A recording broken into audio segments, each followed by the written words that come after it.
Hey, how you guys doing today? It's Justin Cooper at Total Riveting Construction. We're out here in Hammond, Indiana, working on a dome church. We are getting ready to start another coat of epoxy.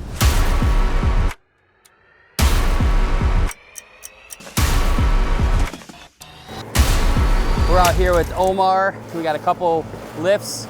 We have an 85-foot stick boom over here, and then we have a 65-foot stick boom on the other side. As you can tell, we got the bottom of the roof taped off where we're doing a flashing around the perimeter.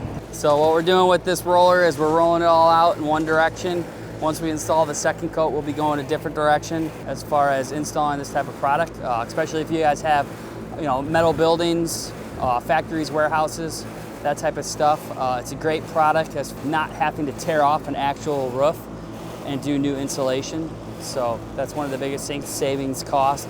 So as you can tell right here, it's not flaking off, it's more or less the actual fiberglass product itself that's chipped away in some spots. So what we're doing is covering everything up, and then once it starts to cure, it'll slowly dry as one continued piece. Everything will dry solid and will be one complete roof system.